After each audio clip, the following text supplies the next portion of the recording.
Question है, एक कक्षा में 3 ग्रुप है जिनमें बच्चों का अनुपात 40, पहले ग्रुप में 40, दूसरे में 50 और तीसरे में 60। इसने कहा है कि पहले ग्रुप में क्रम से 10% बच्चे पास हुए हैं, दूसरे में 20% बच्चे पास हुए हैं, तीसरे में 10% बच्चे पास हुए हैं। 40 का 10% याद करेंगे तो कितना मिलेगा? 4 मिलेगा। 50 का 20% याद करेंगे तो कितना मिलेगा? 10 मिलेगा। ऐसे ही 60 का 10% याद करेंगे तो कितना मिलेगा? 6 मिलेगा। अब हमने देखा टोटल कितने बच्चे पास हुए। टोटल हमारे पास हुए हैं 20 बच्चे और कक्षा में टोटल बच्चे हैं कितने? 150। 20 पास हुए, 150 में तो हुए गुणा 100। ये हमारा प्रतिशत में पता चलेगा। 50 से 3 बार कटा और 50 से 2 बार कटा, ये आ गया 40/3, यानी कि 13 सही 1/3% बच्चे पास हुए हैं। यही हमारा फाइनल आंसर। खिलौने के मूल्य में 20% प्रतिवृद्धि की जाने पर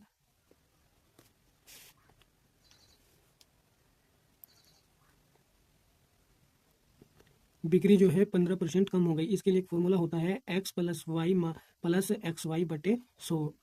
लाभ को हम प्लस में प्रेजेंट करेंगे और हानि को हम माइनस में प्रेजेंट करेंगे। इन दोनों मानों को हम इस कंडीशन में रख देते हैं। ऐसे क्वेश्चन में ये कंडीशन फॉलो होती है, तो हम यहाँ रखेंगे 20 - 15 प्लस माइनस कितना बनेगा? माइनस 20 × 15/100। 100 को काटा, 20 पंजे 100 और 5 से कटा 3 बार, तो ये आ गया 20 प्लस के हैं और माइनस के 15 और माइनस के 3, तो माइनस के 18। अब 20 में से 18 गए तो कितना बचा? 2, और वे भी प्लस के, यानी कि लाभ होगा 2% का। यही हमारा आंसर। अजय अपने वेतन का, माना उसका वेतन 100%, यह अपने वेतन का 25% मकान किराए पर खर्च करता है, 5% ये खाने पर खर्च करता है, 15% यात्रा पर खर्च करता है और बाकी बचा 5%, बाकी 10% यह कपड़ों पर खर्च करता है। तो कुल मिलाकर इसने कितना खर्चा किया है? 55% का खर्चा कर दिया है। आय माना हमने इसकी 100 थी, 55 खर्च कर दिया। सेविंग कितनी की? 45 की। और सेविंग कितनी दी हुई है क्वेश्चन में? 27,000 रुपये। तो इसने पूछा कि इसकी आय कितनी थी? आय कितनी? 100% बनी है, तो 100 इधर चला गया गुना में और ये 45 भाग में आ गया।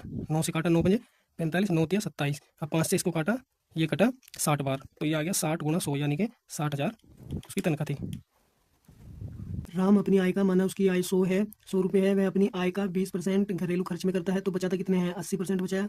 अब इसने कहा कि शेष बची राशि का 15%, 80 का 15% याद करेंगे तो कितना मिलेगा हमको? ये 12 मिलेगा, यानी कि 12 करता है वह पुस्तकों यानी कि किताबों पर। अब 80 में से 12% चला गया तो शेष कितना बचा हमारा? 68। अब 68% बचा। अब इसने कहा कि शेष बची धनराशि का 30% कपड़ों पर खर्च करता है, तो इसका 30% कितना मिलेगा हमको? ये 20.4 मिलेगा। तो टोटल खर्च हमारा कितना होगा? ये घरेलू पर और ये पुस्तक पर और ये कपड़ों पर, तो टोटल खर्च कर दिया उसने 52.4। तो कोई उसकी इनकम कितनी मानी है? 100, तो 52.4 100 में से घटाएंगे तो कितनी बचेगी? 47.6 उसकी आय बची हुई है। और क्वेश्चन में बची हुई कितनी है? 9520, तो 47.6 रख देंगे 9520 के बराबर। तो हमें इसकी टोटल आय ज्ञात करनी। टोटल आय कितनी मान रखी है हमने? इसकी 100 ऊपर 100 मान रखी है, तो 100 बराबर किसके? 100 से गुणा कर देंगे और ये 47.6 भाग में आ जाएगा। तो पॉइंट हटाने के लिए ऊपर जीरो लगा देंगे, एक जीरो बढ़ा देंगे। अब इससे कितने बार कटा? 2 बार, यानी कि 20 बार, एक जीरो है, तो ये आ गया 20 × 1000, यानी कि 20,000 उसकी मासिक आय है। आशा ने अपने मासिक वेतन का 45% खर्च करने का निश्चय किया। माना उसकी इनकम जो मासिक आय है वो 100 है। अब उसने 45% खर्च करने का निर्णय लिया, लेकिन उसे 11,475 खर्च करने के बाद पता चला कि यह 60% खर्च हुआ है। करने कितने थे? 45%। और खर्च कितने हुए हैं अभी तक? 60, यानी 45 का 60% जब ज्ञात करेंगे 20 के 60, 20 पंजे 100 और 5 से कटा 9 बार, यानी कि कुल 27% ये अब तक खर्च हो पाए हैं। 45 करने थे, 27 हो पाए हैं, तो हुए कितने हैं? 11,475 रुपये, यानी कि 27% की वैल्यू हमें पता चल गई 11,475। इसने पूछा है कि उसकी टोटल सैलरी कितनी है, यानी कि 100%, क्योंकि 100 माना है तो 100 बराबर किसके? 100 गुणा में चला जाएगा और ये 27 भाग में आ गया। अब 9 या 27, 9 से इसको काटा 1275 बार कटा और 3 से इसको काटा तो 425 बार कटा, यानी कि 425 × 100, यानी कि टोटल हमारा आ गया 42,500 रुपये उसकी मंथली इनकम आ गई। क्वेश्चन है, मिस्टर अग्रवाल ने, माना उनकी सैलरी 100% थी, उन्होंने, मिस्टर अग्रवाल ने अपनी सैलरी का 30% अपनी वाइफ को दे दिया। वाइफ को, पत्नी को डब्ल्यू से प्रेजेंट करेंगे और कहा कि बाकी कितना बचा? 70%। 30 पत्नी को दे दिया, 70 बचा। अब 70 का आधा, यानी कि 50% उसने अपनी डॉटर को दे दिया, यानी कि 35% उसने अपनी डॉटर यानी बेटी को दे दिया। बाकी कितना बचा?